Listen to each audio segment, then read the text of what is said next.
ඔබට සුබ දවසක් වේවා. කිං සච්චමග්ග YouTube නාලිකාවෙන් මෙම වැඩසටහනේදී අපි සාකච්ඡා කරන්නේ පෘතුගීසි සමයේ නිමාව සහ ලන්දේසි යුගයේ ආරම්භය පිළිබඳව. අපේ සාකච්ඡාව ආරම්භයේදීම අවධානය යොමු කළ යුතු එක පැත්තක් තමයි අංශයක් තමයි කන්ද උඩරට රාජධානිය පිළිබඳව. මොකද පහත රට භූමිය පෘතුගීසීන්ට යටත් වෙලා තිබුණු යුගයේ සිංහලයන්ගේ අභිමානය ආරක්ෂා කරගෙන කන්ද උඩරට සිංහල රජෙක් රජ වෙලා හිටියා. ඒට අදාළ තොරතුරු යම් ප්‍රමාණයක් අපගේ මීට පෙර කිං සච්චමග්ග YouTube නාලිකාවේ පෘතුගීසි යුගයේ නමින් අපි යොමු කරලා තිබෙන වීඩියෝවේ තොරතුරු සඳහන් වෙනවා. අපි ගත්තම කන්ද උඩරට අපේ සාකච්ඡාව පටන් ගන්නේ මේ වැඩසටහනේ පළමුවන විමල ධර්ම සූරිය රජතුමාගේ සිට. ක්‍රිස්තු වර්ෂ 1592 ක්‍රිස්තු වර්ෂ 1602 කියන කාල සීමාවේ තමයි එතුමා රජකම් කරන්නේ. මන්දාරම් පුවර පුවත වගේ මූලාශ්‍ර එතුමා පිළිබඳ තොරතුරු හොයාගන්නට පුළුවන් වෙනවා. විශේෂයෙන්ම එතුමා දෝන කතරිනා කියන කුමාරිකාව තමයි විවාහ කරගෙන ඉන්නේ. විමල ධර්ම සූරිය රජතුමා පිළිබඳව අපි තොරතුරු හොයලා බලනකොට සබරගමුවේ දෙල්ගමු විහාරයේ එවකට තැන්පත් කරලා තිබුණු දන්ත ධාතුන් වහන්සේ සෙන්කඩගල නුවරට වැඩම කරවලා දෙමහල් දළදා මන්දිරයක් හදලා එහි තැන්පත් කෙරෙව්වා. ඒ වගේම ඒ කාලේ වෙනකොට ශාසනය පිරිහිලා තිබුණු නිසා රක්කංග දේශයේ හෙවත් බුරුම රටින් උපසම්පදාව නැවත අරගෙන ඇවිල්ලා මහවැලි ගඟේ ගැටඹේ තොටේදී උපසම්පදා කර්මයක් සිදු කරන්නට අනුග්‍රහය දක්වලා තියෙනවා. ඔහුගේ කාලයේ අවධානය යොමු කළ යුතු පැති අතර යකඩ කම්හල් ඇති කරලා යුද අවි තනන්නට කෘෂිකර්මාන්තයේ වැඩ දියුණු කරලා කජු වී වගාව වගේ ඒවා වැඩි දියුණු කරලා අනාගතයේ සටනක් ඇති වුණොත් කියන අදහසින් ඊට අදාළ පසුබිම සකස් කරමින් ගියා. ක්‍රිස්තු වර්ෂ 1602 දී කොළඹ පෘතුගීසි කපිතාන් ජෙනරාල් දොන් ජෙරනිමෝද අසවේදු පහත රට සිංහල කුලී හමුදාවකුත් අරගෙන නුවර බලා පිටත් වුණා උඩරටට ආක්‍රමණයක් කරන්න. උඩරටට ඇතුල් වෙන ප්‍රධාන කපොල්ල හැටියට ඒ කාලේ බලන කියන ස්ථානයේ තමයි තිබිලා තියෙන්නේ. එතනදී මේ දෙපිරිස අතර සටනක් සිද්ධ වෙනවා. එයින් පෘතුගීසීන්ට අන්ත පරාජයක් සිද්ධ වෙනවා. එය බලන සටන නමින් තමයි හඳුන්වන්නේ. මේ කාලේ රජුරවන්ට අදහසක් පහළ වෙලා තිබුණා පෘතුගීසීන් පළවා හරින්නට වෙනත් කණ්ඩායමකගේ අනුග්‍රහය ලබා ගන්නට තිබුණා නම් හොඳයි කියලා. එහි මූලික පියවරක් හැටියට 1602 දී නැව් කණ්ඩායමක් අරගෙන පැමිණෙනවා සී බෝල්ඩ් වාට් නැමැති ලන්දේසි කපිතාන්වරයා. ඒ නම විවිධ විදිහට තිබෙනවා. වාටි කියලා සමහර තැන්වල තිබෙනවා. ඔහු සමග මිත්‍ර සන්ධානයක් ඇති කරගෙන පෘතුගීසීන්ගේ මඩකලපුව බලකොටුවට පහර දෙන්නට සැලසුම් සකස් කරගත්තා. නමුත් මෙහි එක්තරා අභාග්‍යයකට බීමතින් සිටි මේ කපිතාන්වරයා රජතුමාට අපහාස වෙන විදිහට කතා කළා. මත්පැන් පානය කරන්නා කිසිවකට නොහොබී කියලා ඔහුව මරා දමන්නට රජතුමා අණ කළා. ඒක නිසා උඩරට සහ ලන්දේසීන් අතර ඇතිවෙන්නට ගිය මේ ප්‍රථම සම්බන්ධතාවය ව්‍යර්ථ වුණා. විමලධර්ම සූරිය රජතුමාගෙන් පස්සේ රාජ්‍යත්වයට පත්වෙනවා සෙනරත් රජතුමා. ක්‍රිස්තු වර්ෂ 1604 1635 තමයි එතුමාගේ රාජ්‍ය කාලය. ඔහු කලක් පැවිදිව සිට උපවැදි විච්ච කෙනෙක්. විමලධර්ම සූරිය රජතුමාගේ බිසව වෙච්ච දෝන කතරිනා බිසවම ඔහුත් විවාහ කරගන්නවා. ඔහු සාමකාමී පුද්ගලයෙක්. ඔහුට කුමාරසිංහ විජේපාල හා රාජසිංහ කියලා පුත්තු 3 දෙනෙක් හිටියා. පස්සේ කාලෙක මාතලේ ඌව හා සෙන්කඩ කියලා කොටස් 3කට බෙදලා මේ අයගේ යටතට පත් කළා. මේ කාලේ පෘතුගීසීන් සෙන්කඩගල රාජධානියට අයත්ව තිබුණු ඌව වෙල්ලස්ස හරහා උඩරටට ආක්‍රමණයක් මෙහෙයවීම සැලසුම් කළා.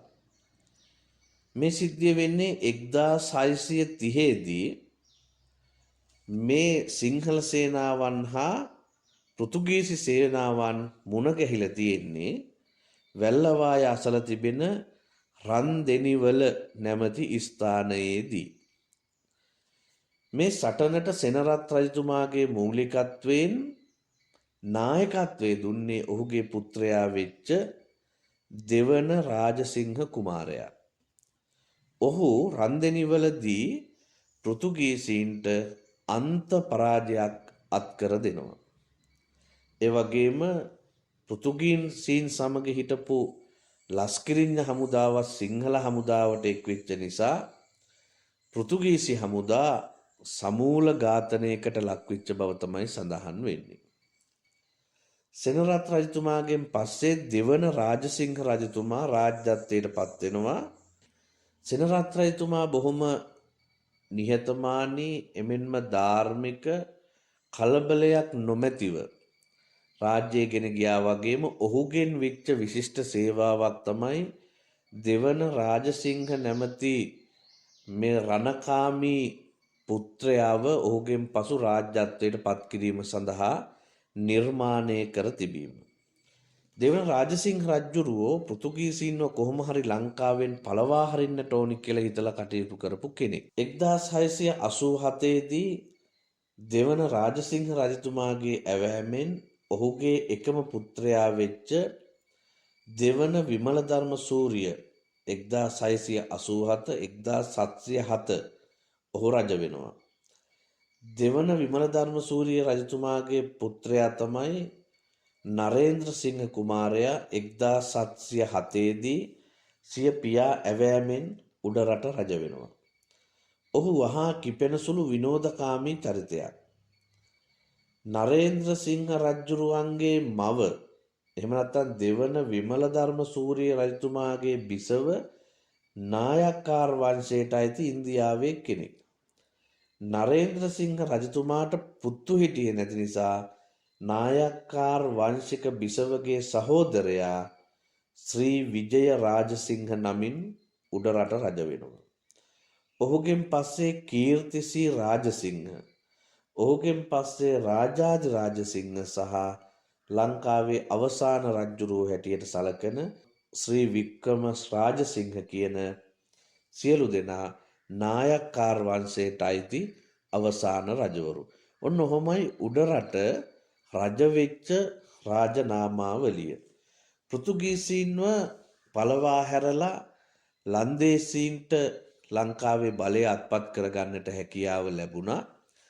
පෘතුගීසීන්ගේ ලොකු බලපෑමක් ඔවුන් ගියත් මුහුදුබඩ පළාත් ඇතුළු යම් යම් ප්‍රදේශ හරහා ලංකාවට ශේෂ වෙලා අදටත් තියෙනවා. විශේෂයෙන් පෘතුගීසි පෙළපත් නාම එයින් ප්‍රධාන තැනක් ගන්නවා සිල්වා, පෙරේරා, ප්‍රනාන්දු, ෆොන්සේකා, කොස්තා, අල්විස්, මැල් වගේ වචන පෘතුගීසි පෙළපත් නාම කියලා තමයි හඳුන්වන්නේ. ඒ වගේම පිලිප්, ජෝන්, ජුවන්, සීමන්, ලුසියා, ලැයිසා වගේ වචන තාමත් බහතරට ආදී විවිධ තැන්වල දකින්නට ලැබෙනවා. මේවා එයින් ආපු ආభాසය. ඒ වගේම බටහිර අධ්‍යාපන ක්‍රමය මුල්වරට ඇති කරන්නට ඔවුන් උත්සාහ කරා පෘතුගීසීන්. කතෝලික දේවස්ථාන ආශ්‍රිතව ඉගැන්වීමේ මධ්‍යස්ථාන ආරම්භ කරා. ආගම, එවැගේම ලතින් භාෂාව, ආගමික ගීතිකා, යාඥා, සංගීතය, අංක ගණිතය වගේ දේවල් පෘතුගීසීන් ඒවායේ උගන්වන්නට පටන් ගත්තා. පෘතුගීසි මුහුදුබඩ පාලන කටයුතු සඳහා යොදාගත්තේ පෘතුගීසි භාෂාව. එතකොට ඇඳුම් පැළඳුම්, ගෘහ නිර්මාණය ආදී බොහෝ දේවල් වලට පෘතුගීසීන්ගේ බලපෑම එල්ල වුණා. ඔය මූලික තොරතුරු ටිකත් එක්ක ඊළඟට අපි යමු කොහොමද පෘතුගීසීන් ලංකාවෙන් නිරපා හැරීමේ වැඩපිළිවෙල සිද්ධ වුණේ කියන එක පිළිබඳව. පෘතුගීසීන්ගෙන් පස්සේ ලංකාවේ බලය අල්ලගන්නට සමත් වෙන්නේ ලන්දේසීන්. යුරෝපයේ ඉස්පාඤ්ඤය, පෘතුගාලය කියන රටවල් වලින් සමන්විත වෙච්ච අධිරාජ්‍යයකට ඕලන්දය එක කාලයක අයිති වෙලා තිබුණා. 1581 දී ඇතිවෙච්ච නිදහස දිනා ගැනීමේ සටනකින් පස්සේ ඕලන්ද ප්‍රදේශය නිදහස් රටක් බවට පත් වුණා. 1594 වර්ෂයේ දක්වා පෘතුගීසීන් පෙරදිග ලෝකයෙන් අරගෙන ගිය කුළුබඩු ආදිය ලිස්බන් නුවරදී මිලට ගත්ත වෙළෙන්දෝ ඕලන්දයට ඒවා අරගෙන ගිහිල්ලා අලෙවි කරා. පෘතුගාලයේ පිලිප් රජුරෝ 1595 දී ලන්දේසීන් සමග වෙළඳාම සිය රටවැසියන්ට තහනම් කළා. එයින් පස්සේ ඇතිවෙච්ච අර්බුද නිසා ලන්දේසීන් තීරණය කළා පෙරදිග ලෝකයේ සමග ගනුදෙනු ඇති කරගන්නට, වෙළඳාම ඇති කරගන්නට, මුහුදු ගමන් ආරම්භ කරන්නට. ඒ සඳහා 1601 දී පෙරදිග ඉන්දියා එක්සත් වෙළඳ සමාගම ලන්දේසීන් විසින් ආරම්භ කළා. එතකොට මේ අය මේ වැඩපිළිවෙල ක්‍රියාත්මක කළාට ඇතිවෙච්ච ගැටලුවක් තමයි පෘතුගීසීන් මේ මුහුදු යාත්‍රා ගමන් සහ සිතියම් ආදී සියලු තුරුතුරු සංගවාගෙන හිටපු නිසා පෘතුගාලයට තරම් ඉක්මනට ඕලන්දයට එන්නට බැරි වුණා මුහුදු වෙළඳාම සඳහා. නමුත් 1595-96 වගේ කාලයේදී ලින් ෂෝටන් නම් ලන්දේසි ජාතිකයා පෙරදිග ලෝකයේ පිළිබඳව තොරතුරු ඇතුළත් ග්‍රන්ථ දෙකක් ප්‍රකාශ කළා. එයින් පස්සේ ඔවුන්ට ඕලන්දය තරඟකාරීව මුහුදු වෙළඳාමට ප්‍රවිෂ්ඨ වෙන්නට පටන් ගත්තා. ලන්දේසීන් පිළිබඳව අපි කතා කරනකොට 1602 මැයි 21 වනදා ස්පිල්බර්ජන් නම් ලන්දේසි ජාතික අද්මිරාල්වරයා නැවතුණක් සමග ලංකාවට පැමිණෙනවා. පළමුවන විමල ධර්මසූරිය රජතුමාගේ කාලේ. 1602 දී ඔහු ගියාට පස්සේ සීබෝල්ද වාට් නම් ලන්දේසි අද්මිරාල්වරයා විශාල නාවික හමුදාවක් සමග පැමිණෙනවා. ඔහු දෙවැන්න. එතකොට ඔහු පිළිබඳව අපි පෙරදි කතා කළා බීමත්ව හැසිරුණු නිසා රජතුමා ඔහුව ඝාතනය කරන්නට නියෝග කරා කියලා. සෙනරත් රජතුමාගේ කාලේ ලන්දේසි දූත කණ්ඩායම් දෙකක් උඩරටට පැමිණිය බව සඳහන් වෙනවා. බොස්කෝවර් ඕලන්දේ තානාපති කෙනෙකු ලෙස මෙහි පැමිණියා. සෙනරත් රජතුමා ඕලන්ද රජු සමග ගිවිසුමකට බැඳීමට කැමති වෙලා කොට්ටියාරමේ බලකොටුවක් තනා ගැනීමටත් නිදහසේ වෙළඳාම කිරීමටත් ලන්දේසීන්ට ඉඩ ලැබුණා ඒ ගිවිසුම නිසා. පෘතුගීසීන්ට විරුද්ධව සටන් කිරීමට ආධාර කරන බවට ලන්දේසීන් පොරොන්දු වුණා. සෙනරත් රජතුමා යුද්ධය ප්‍රිය කරපු කෙනෙක් නෙවෙයි. ඔහුව යුද්ධයකට පොළඹවන්නට හේතුව පෘතුගීසීන්ගේ සාහසිකකම්. ඒක නිසා අපි පෙරදි සාකච්ඡා කළා සෙනරත් රජතුමා සහ දෙවන රාජසිංහ රජතුමාගේ මූලිකත්වයෙන් පුත් කුමාරයාගේ මූලිකත්වයෙන් රන්දිනිවල සිදු වූ සටන පිළිබඳව. සෙනරත් රජතුමා මිය ගියාට පස්සේ දෙවන රාජසිංහ රජතුමා ලන්දේසීන්ගේ පෙරදිග මධ්‍යස්ථානයේ වෙච්ච බතාවියාවේ නියෝජිතයන් සමග සාකච්ඡා කළා තියෙනවා. 1638 මැයි 10 වන දින ඇඩම් වෙස්ටර් වෝල්ට් අද්මිරාල්වරයාද විලියම් කොස්තර් උප අද්මිරාල්වරයාද ඕලන්ද යුද්ධ නැව් ගණනාවක් රැගෙන මඩ කලපුවට පැමිණිලා තියෙනවා. දෙවන රාජසිංහ රජතුමත් මඩ කලපුවට ළඟා වෙලා හිටියා. සිංහල ලන්දේසි හමුදා එකතු වෙලා මඩ කලපුවේ හා ත්‍රිකුණාමලයේ පිහිටි පෘතුගීසි බලකොටු අල්ලා ගත්තා. ඒ වගේම රජතුමාගේ උපදෙස් පරිදි ඒවා විනාශ කළා. 1638 දී සිංහල ලන්දේසි ගිවිසුමක් ඇති කර ගත්තා. එහි වැදගත් කොන්දේසි කීපයක් අඩංගු වෙනවා. 1. මෙරට කරන යුද්ධවල වියදම රජු දැරිය යුතුය. 2. ඒ වියදම ගෙවූ පසු බලකොටු පවරා දිය යුතුය. 3. පෘතුගීසීන් සතුව පැවති විදේශ වෙළඳාම කරගෙන යාමට ලන්දේසීන්ට ඉඩ දිය යුතුය. 4. බලකොටු වලින් පෘතුගීසීන් පළවා හැරීමෙන් පසු ඒවායේ ආරක්ෂාව සඳහා ලන්දේසි බටයන් යෙදවිය යුතුය. එසේ යෙදවිය යුත්තේ රජතුමා කැමතිනම් පමණි කියලා ගිවිසුමකට එළඹුණා. මේ අය මේ කිව්ව විදිහටම සටන් කරලා මඩ කලපුව ත්‍රිකුණාමලයේ බලකොටු අල්ලගත්තා. රජතුමාට බාර දුන්නම විනාශ කළා. මේ අතර පෙරදිග ලන්දේසි වෙළඳ සමාගමේ අධ්‍යක්ෂ ජනරාල් ලූකස් යුද සේනාවක් සමග ලංකාවට පැමිණිලා දෙවන රාජසිංහ රජතුමාගේ සහායෙන් මීගමු කොටුව යටත් කර ගත්තා. ගාල්ලේ කොටුවත් මාතර කොටුවත් අල්ලා ගත්තා. මීගමු කොටුව යටත් කරගත් පසුව ගිවිසුම් පරිදිය රජුට බාර නොදී ලන්දේසීන් බාරයේම තබා ගත්ත නිසා මතභේදයක් ඇති වුණා. මේ මතභේදයට හේතුව තමයි ඉහත අපි කතා කරා ගිවිසුමේ තිබුණා රජු කැමතිනම් පමණි කියන එක ලන්දේසීන්ගේ පිටපතේ තිබුණේ නැහැ. ඒක නිසා ඒක ලන්දේසීන්ගේ කපටි ක්‍රියාවක් බවට පත් වුණා. ඒ නිසා මීගමුව හා ගාල්ල කුරුඳු බහුලව වැවෙන ප්‍රදේශ නිසා ඒවා තමා සන්තකේ තියාගන්නට ඔවුන් කටයුතු කළා. 1640 වෙනකොට යුරෝපයේ පෘතුගීසි ලන්දේසි తాවකාලික සමගියක් ඇති වෙච්ච නිසා ලංකාවෙත් යම් කිසි ඔවුන් අතර සමගි සන්ධානයක් එළඹුණු බව පේනවා. 1638 දී ඇති කරගෙන තිබුණු ගිවිසුම කොන්දේසි අනුව ක්‍රියා නොකරපු නිසා රජතුමාත් ලන්දේසීනුත් අතර වරින් වර නොයෙක් මතභේද හා ගැටුම් ඇති වුණත් පෘතුගීසීනුත් තමන්ගේ යම්කිසි බලයක් ලංකාව තුළ අත්පත් කරගෙන හිටියා. පෘතුගීසීන් සත්කෝරළ වැසියන්ගේද පක්ෂපාතීත්වය ඇතිව යම් යම් වියවුල් ඇති කරා. ඉතින් කොහොම වුණත් මේ විදිහට යන අතර 1640 වෙනකොට යුරෝපයේ ඇති කරගත්ත සාම ගිවිසුම අවසන් වෙලා තිබුණා. ඒක නිසා ලංකාවේ පෘතුගීසි හා ලන්දේසි දෙපක්ෂය අතර සටන් ආරම්භ වුණා. 1652 වෙනකොට ලන්දේසීන් පෘතුගීසීන්ට විරුද්ධව සටන් කරලා මාතර සිට කළුතර දක්වා මුහුදුබඩ ප්‍රදේශ අත්පත් කරගත්තා.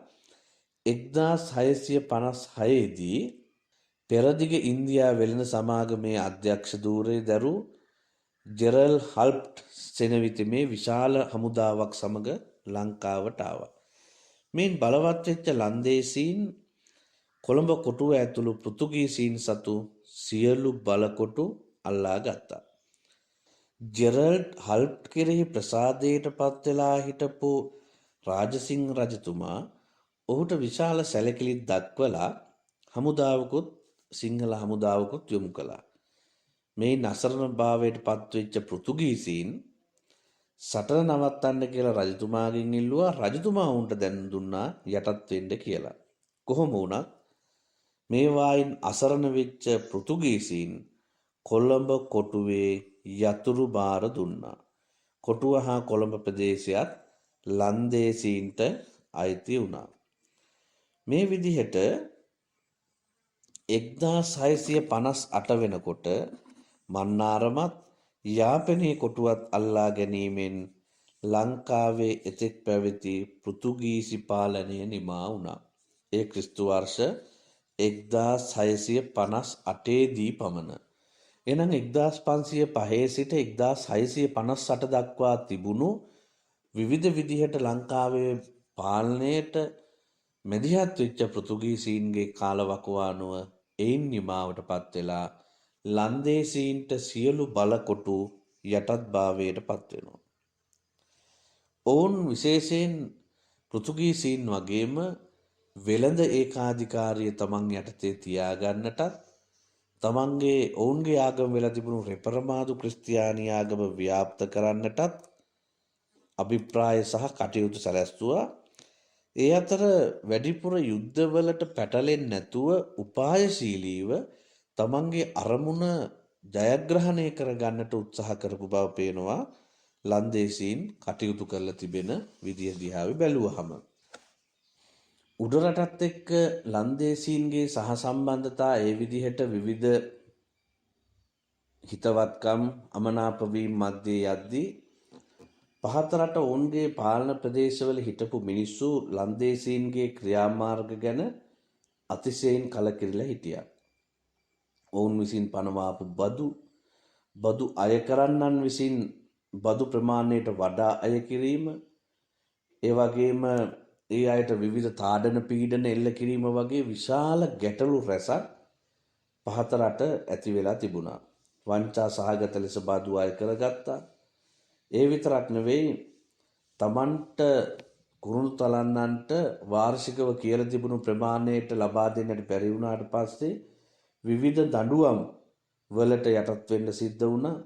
ඉඩම් වල අයිතිය ලිය කියවිලි වලින් ලබා දෙන්නට සිද්ධ වුණා. මේ වගේ ගැටලු ගොඩක් පහත රට ලන්දේසීන්ගේ ප්‍රදේශවල ඇති වෙලා තිබුණා. ඒවායේ විවිධ කැරලි ඇති වුණත් ඒවා බොහොම තදබල විදිහට මර්ධනය කරන්නට ලන්දේසීන් කටයුතු කළා. 1637 දී නරේන්ද්‍රසිංහ රජතුමා අභාවයට පත් වුණා. මෙතුමා පළමුවන විමලධර්ම සූරිය රජතුමාගෙන් ආරම්භිච්ච රාජ පරම්පරාවේ අවසාන සිංහල රජතුමා බවට පත් වෙනවා. ඊට පස්සේ අපි කිව්වා නායක්කාර වංශික රජවරු තමයි රාජ්‍යත්වයට පත් උනේ කියන එක. ඊළඟට ලංකාවේ වරායන් සියල්ලම ලන්දේසීන් යටතේ පැවතුණා. මෙහි එක ප්‍රතිඵලයක් විදිහට එක්තරා අවස්ථාවක ලන්දේසීන්ට ඇතුන් හා කුරුඳු යාපනයට යැවීම රජු තහනම් කළා. සියනෑ කෝරළේ ලන්දේසීන්ට අයත්ව තිබිච්ච ගම් 9ක් රජු අල්ලා ගත්තා. ඉතින් මේ විවිධ ගැටුම් එක්ක යනකොට ඔබ දන්නවා 1747 වෙනකොට ශ්‍රී විජය රාජසිංහ රජතුමා ඇවෑමෙන් නායක්කාර වංශික බිසවගේ සහෝදරයා කීර්තිසී රාජසිංහ නමින් රජ වෙනවා. ලාබාල වයසදීම රජකමට පත් වෙලා බුදු සමයට බොහෝ සෙයින් උදව් පදව් කරනවා. මේ කාලය ගැන මම විශේෂයෙන් සඳහන් කරන්නේ කීර්තිසී රාජසිංහ සමය අපිට ඉතාම වැදගත් කාලවකවානුවක්. ඒ සම්බන්ධයෙන් අපේ වෙනම වීඩියෝ එකක් තිබෙනවා. වැලිවිට සරණංකර සංඝරාජ හාමුදුරුවෝ ලන්දේසීන්ගේ සහයෙන් තායිලන්තයෙන් උපසම්පදාව ලංකාවට ගේන්නට සමත් වෙනවා. ඒ ක්‍රිස්තු වර්ෂ 1751 දී උපාලි මහා ස්ථවිරයන් වහන්සේ ප්‍රමුඛ පිරිස ලංකාවට වැඩම කළා. විල්බාවේ මුදියන්සේ ප්‍රධාන පිරිස තමයි තානාපති පිරිස හැටියට සියමේ අයෝධ්‍යා නුවරට ගිහිල්ලා මේ කටයුත්ත සිද්ධ කරන්නේ. මෙහෙම කාලය ගලාගෙන ගිහිල්ලා 1762 පමණ වෙනකොට ලන්දේසි ආණ්ඩුකාරයා තමයි වෑන් කියන ආණ්ඩුකාරයා. මේ කාලයේදී පෙරදිග වෙළඳ අධිකාරියක් ගොඩනගන්නට උනන්දු වෙමින් සිටි ඉංග්‍රීසීන් සමග මිත්‍ර සම්බන්ධතා ඇති කරගන්නට කීර්තිසී රාජසිංහ රජතුමා සාකච්ඡා පවත්වමින් හිටියා. මේ කාලේ කොහොම හරි උඩරටට හමුදා ආක්‍රමණයක් ලන්දේසීන්ගෙන් පැමිණෙනවා. රජතුමාට එයට මුහුණ දෙන්නට බැරුව රජතුමා පලා යනවා. නගරය කොල්ලකා ඔවුන් ආපහු කොළඹට එනවා. මින් පස්සේ දුබල තත්වයක සිටපු රජතුමා සමග ගිවිසුමක් ඇති කරගන්නට ලන්දේසීන් සමත් වෙනවා. 1766 දී ඇති කරගත්ත මේ ගිවිසුමට අනුව දිවයින වටා ගව්වක ප්‍රදේශයක් ලන්දේසින්ට පැවරීමට රජතුමා එකඟ වෙනවා. උඩරට රාජධානිය මුහුදුබඩ ලන්දේසි රාජ්‍යයේ පූර්ණ සිරකාරයෙක් බවට පත්වෙනවා. මේ ගිවිසුමේ භයානකකම රජතුමාට කාලයක් යද්දී තේරුණා.